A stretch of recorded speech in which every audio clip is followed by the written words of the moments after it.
Hello, and welcome to Will's Cooking Show. Have you ever been stumped on what to make for an appetizer, whether you're bringing it to a party or just for dinner at home?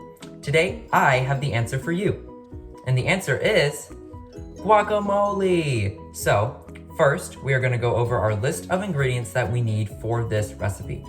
So, let's begin. 2 ripe avocados. As you can see, I have 3 with me because I've had some bad luck recently on getting the ripe avocados. And so next, we have half of a red tomato, half of a red onion, half a teaspoon of coarse salt. I usually use more in this recipe. A dash of pepper, 2 tablespoons of cilantro leaves. Also, I usually use more in this recipe. And then I have some freshly juiced lime juice right here that I'm gonna be using later. So, the first step in our recipe is going to be preparing the avocados. But first, before that, we have to make sure that the avocado is ripe. So, the way to tell an avocado is ripe is to squeeze it with your thumb. And what you're looking for is for the avocado to give way a little bit, but not to be too squishy. And you also don't want it to squish at all, or else that means it's unripe. So once you've done this test, most likely you're in the store buying the avocado, then you can get it and your avocado should be ready to use in the next 1 or 2 days. So next, I'm going to show you how to cut the avocado. Welcome back. In this section, we are going to be cutting the avocado. So the way to cut an avocado, first, you have to be very careful because we will be using a knife. But you see right here, you have this little almost hole at the top. That is right in the middle. So you're gonna take your knife and you're gonna go in right there and you're gonna cut in a circular motion. You're gonna feel something in the middle, that's the pit. And you're gonna cut in the circular motion around like so. And just cut, cut, cut. And your cut should line up, and then you're gonna have an avocado, looks like this. And if you did it right, it should just spin and pull off like this. And you're gonna see that you have the pit in the middle. And the way to do this, you have to be extra careful, but you're going to take the knife and you're gonna kind of hit it on the pit, and you can spin, and then you get the pit on the knife, and you can just, dispose of this pit, I would suggest, in the trash. So next, we are going to be mashing the avocado. Welcome back. So now you should have your 2 avocados into 4 halves that look like this without the pit. And so what you're gonna do is you're gonna take a spoon, and then you're going to kind of thread it in order to get the avocado part out of the skin. And so you thread it in as so, and you go in the sides, in the bottom, as I'm doing right now.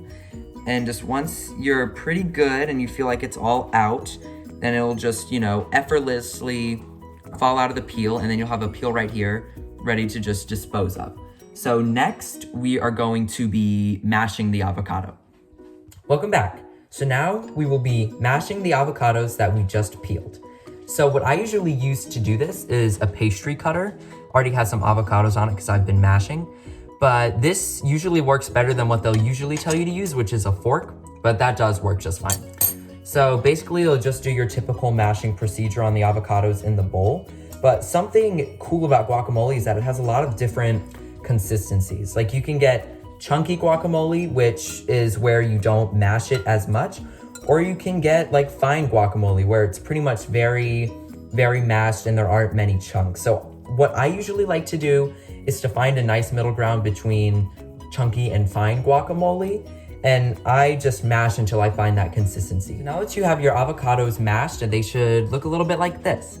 As you can see, I went with more of a chunky texture, but whatever you like works for you. And so next we're going to be adding our ingredients as I mentioned earlier. And so you can really add them any order that you want except the tomatoes. So as you know, tomatoes are very squishy and they can get squished and break, and that'll make your guacamole really watery. So we add these last to make sure that they get the least amount of mixing because they're very delicate. So first I'm gonna be adding the cilantro. It is 2 tablespoons, but I usually just like to do it by eye, so I'm gonna add this in. Next, we're gonna do the red onions. This is half of a red onion in here. Next, We're gonna do our pepper. And finally, our salt. Got stuck in the bowl. So now, I usually like to go in with a spoon to go mix this up like this. But so you just mix it up, you know, even though the tomatoes aren't in, I like to be pretty gentle with it. And so next, I will see you for the tomatoes. Welcome back. Now we are going to be adding our tomatoes and our lime juice. I usually like to add the lime juice at the end just because. But so here's the lime juice I freshly squeezed. I'm gonna get my tablespoon and just take this and pour it in. And next, we're going to be adding our final ingredient, which is our tomatoes. So I usually like to be a little delicate with tomatoes because they're not my favorite, but so I'm gonna leave a little bit in the bowl. But when you're mixing tomatoes, you have to be sure, like I said earlier, to just mix very gently. So kind of move and fold your guacamole around until the tomatoes are equally distributed in your dish. Welcome back. So now your guacamole should be completely finished, and there's only one more step if you're going to be serving it at a later date. So what you're gonna wanna do is to take some plastic wrap, you know, like so, but instead of just placing it on the top of the bowl, like this, you're actually gonna like place it on top of the guacamole itself inside of the bowl. And the reason we do this is to prevent the guacamole from browning. You see how it's airtight there? And it prevents the guacamole from browning for the next few days. So once this is done, congratulations, your guacamole is all done. I hope you enjoy your meal, and thank you for tuning in to Will's Cooking Show, and we'll see you next week. Bye.